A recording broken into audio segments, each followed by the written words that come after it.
We're here at the Canadian Biosystems inaugural North American Nutrition Summit. Pleased to be joined by Dr. Bogdan Slominski of the University of Manitoba. His program has had a long partnership with Canadian Biosystems, and Dr. Slominski runs a program at the university that is well regarded as one of the leading institutions looking into novel feeds and feed technology. So Dr. Slominski, great to have the opportunity to talk with you. I guess maybe to start it off, one thing I'm interested in is you've had a long relationship with CBS. This is their first nutrition summit. When you look back over the years, are you surprised with where we are today and how things have evolved? Absolutely. I'm quite surprised and pleased. Not that long ago, there were just 2 or 3 of us traveling and talking and discussing various things, visiting different feed mills and companies and producers one-on-one.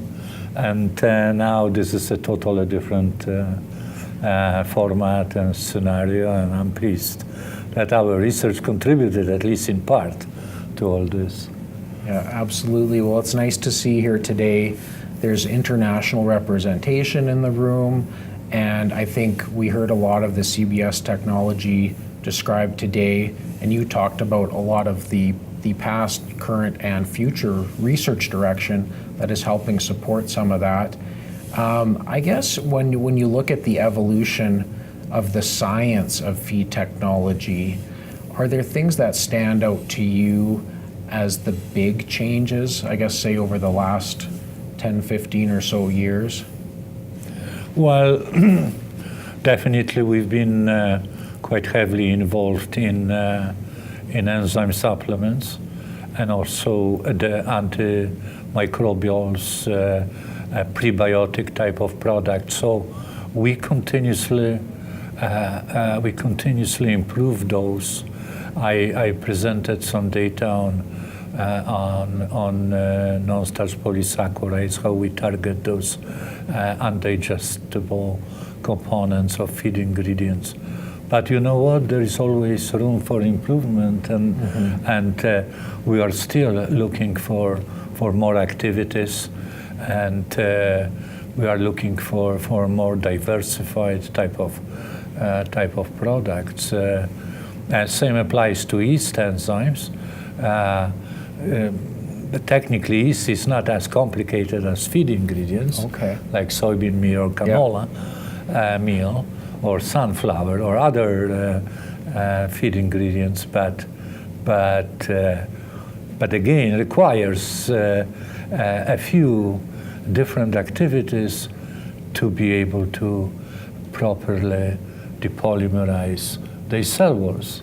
As an example, mannans in yeast would need at least 4 different mannanases. We know that.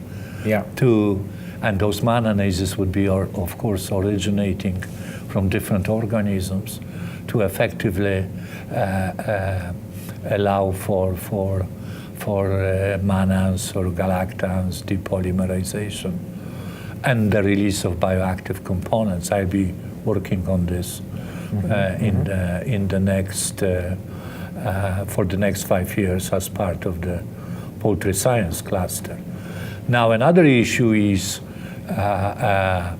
are the new ingredients. Of course, we have to evaluate them. We have to look at them, determine the amounts of energy and amino acids available in those new ingredients, and then apply the enzyme technology to further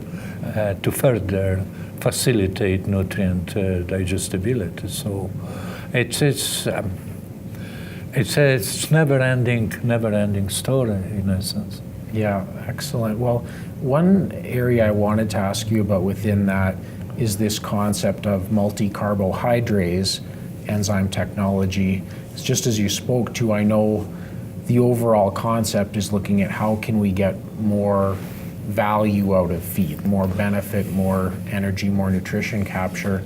Multi-carbohydrates, I know you've been involved and pioneered that for a long time.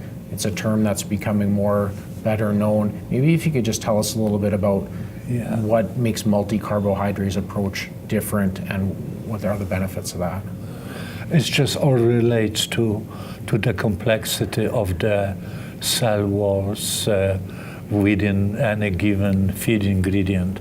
So basically the complexity of that cell wall determines the number and type of specific activities we need to effectively target those cell wall polysaccharides.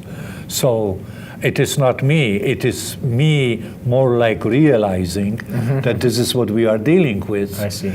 And I cannot achieve any success having 4 or 5 different enzymes around me. I need 20, I need 30, I need 50. I have to screen them and look at them and see what I can do with them.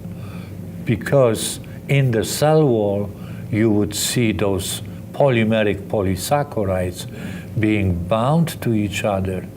So if I can hydrolyze, as an example, just one chain, I cannot gain access to the others.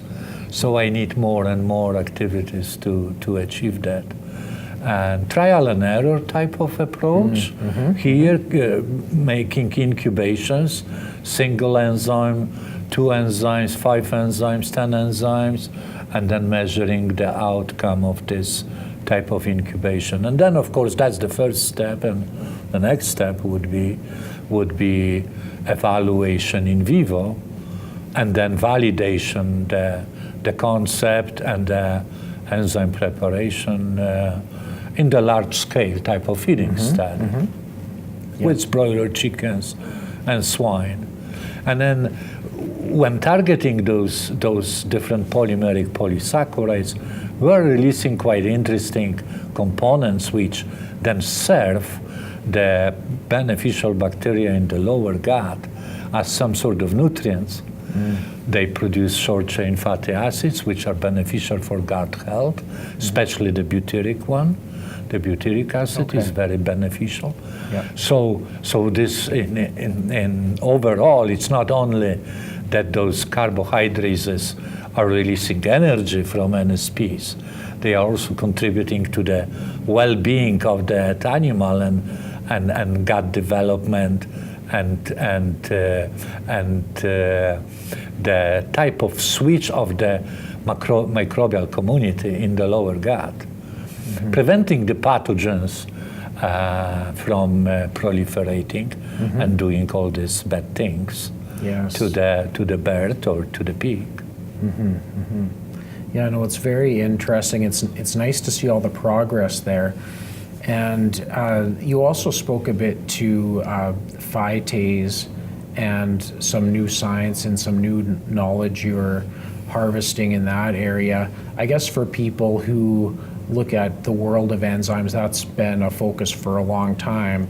But would it be fair to say that's an area where we're getting more sophisticated in understanding how to use that type of tool? Yes, we have to keep working still on this enzyme, because for very specific reason it's not as effective as many people think.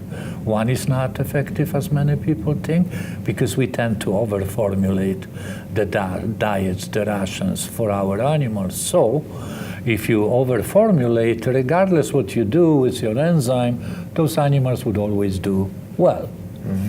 But if you create the scenario where you limit the addition of inorganic phosphorus, you are right on the requirement of that particular species or animal for available phosphorus, then you can see that maybe your enzyme needs more work, and you have to improve the efficacy of that enzyme.